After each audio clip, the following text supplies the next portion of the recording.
साथियों, शर्म तो तब आती है जब यहां की सरकार हमारी माताओं और बहनों तक को सुरक्षा नहीं दे सकी। सिर्फ पिछले साल में ही 56,000 से ज्यादा महिलाओं पर हुए अत्याचारों के केस दर्ज किए गए। तो मुख्यमंत्री जी, जो झूठ और धोखा आपने यहां की गरीब जनता और हमारे बहुजन समाज को दिया है, तो इन सभी की तरफ से मैं मांगता हूं आपका इस्तीफा।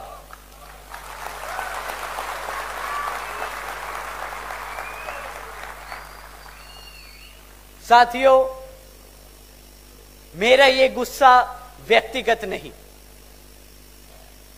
मैं दुखी हूं क्योंकि हमारा बहुजन समाज जो मुख्यमंत्री के साथ साथ प्रधानमंत्री बनाने की ताकत रखता है, उस समाज के साथ जो शोषण किया जाता है,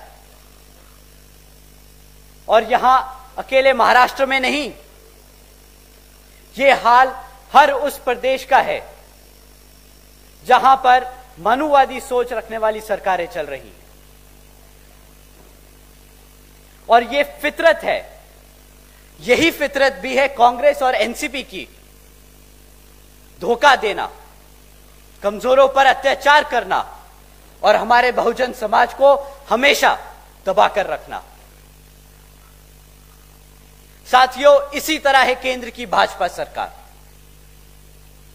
कुछ लोग मन की बात सुनाकर ले गए वोट आपका। क्यों? सही नहीं कह रहा?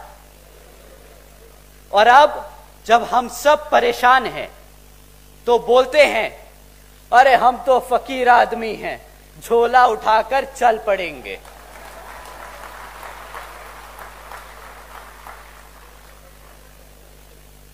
साथियों, केंद्र की सरकार का वादा 10 करोड़ नौकरी देने का, केंद्र की सरकार का वादा हम सबके लिए महंगाई कम करने का, केंद्र की सरकार का वादा गरीबी खत्म करने का।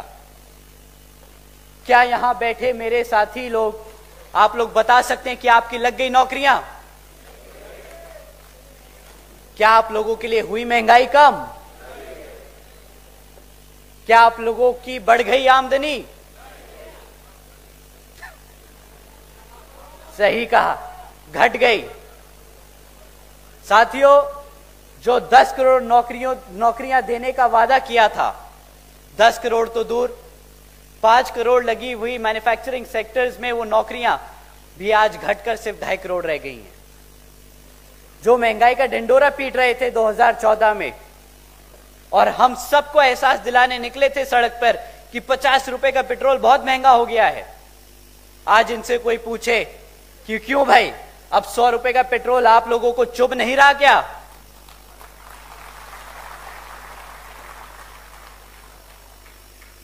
जो गरीबी खत्म करने निकले थे, आज नोटबंदी जैसे काम कर कर शायद गरीब को ही खत्म कर चुके हैं। साथियों, 2014 में 2 करोड़ 70 लाख लोग जो गरीबी रेखा से नीचे थे, आज उनकी संख्या बढ़कर 13 करोड़ से ज्यादा हो चुकी है। क्या ऐसे ही बनेगा भारत 5 ट्रिलियन डॉलर की इकोनॉमी?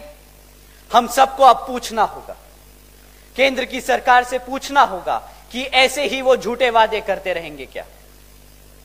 शायद भाजपा का वादा केवल तोड़ने के लिए ही बना है, शायद ये लोग वादा करते ही इसलिए हैं ताकि तोड़ सके। मैं अगर सही समझता हूं तो केंद्र की सरकार को, बहुजनों को, बहुजन समाज को मुफ्त में राशन देने की योजना नहीं चलानी चाहिए।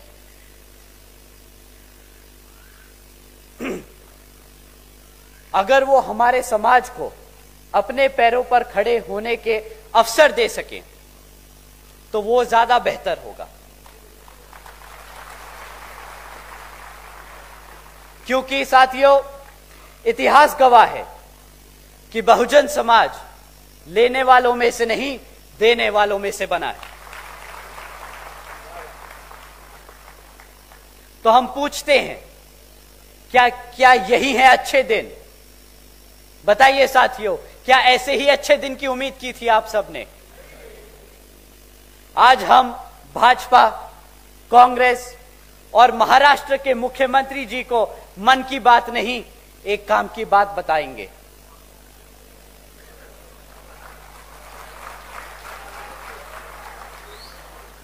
कि एक लीडर होता कैसा है, एक मुख्यमंत्री को होना कैसा चाहिए और एक प्रधानमंत्री बनना कैसा चाहिए। बहन जी ने कानून व्यवस्था के साथ साथ राज्य की सामाजिक व्यवस्था के लिए भी अनेकों कार्य किए। बहन जी ने देश में पहली बार सरकारी कॉलेजेस के स्टूडेंट हॉस्टल्स में अन्य पिछड़े वर्गों के छात्रों के लिए 27% आरक्षण की व्यवस्था तय की।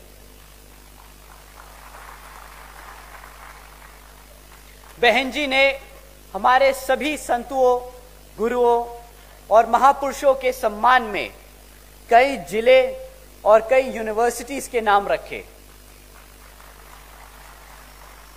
जैसे Gautam Buddha university, Ambedkar university, Chhatrapati Shahuji Maharaj university,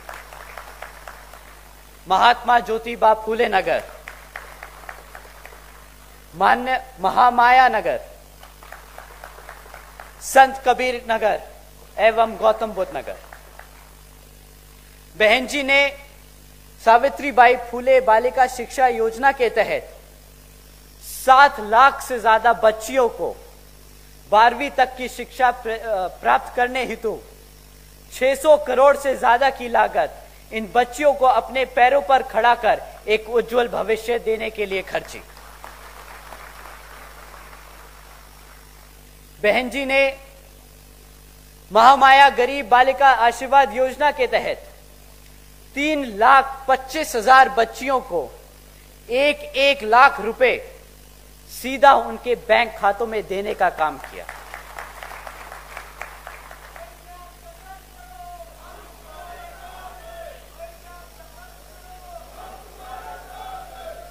साथियों, आदरणीय बहन जी ने इन योजनाओं के तहत 3,250 करोड़ रुपए से ज्यादा सीधा बच्चियों के बैंक खातों में भेजे।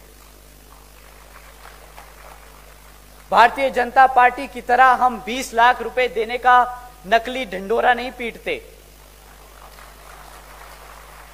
और न ही हम खोखली योजनाएं चलाते हैं, बेटी बचाओ बेटी पढ़ाओ जैसी। हमारी आदरणीय बहन जी ने करके दिखाया है 4 बार। साथ ही साथ आदरणीय बहन जी ने अपने शासनकाल में 12,500 करोड़ की लागत से हमारे SC, ST, OBC व आदिवासी समाज के 3,50,000 से ज्यादा परिवारों को महामाया आवास योजना के तहत अपना खुद का घर दिया। आदरणीय बहन जी ने अपने शासनकाल में 2,60,000 भूमिहीन परिवारों को 1,45,000 एकड़ से ज्यादा जमीनों का मालिकाना हक दिलाया। साथ ही साथ आदरणीय बहन कुमारी मायावती जी ने अपने शासनकाल में 1 लाख से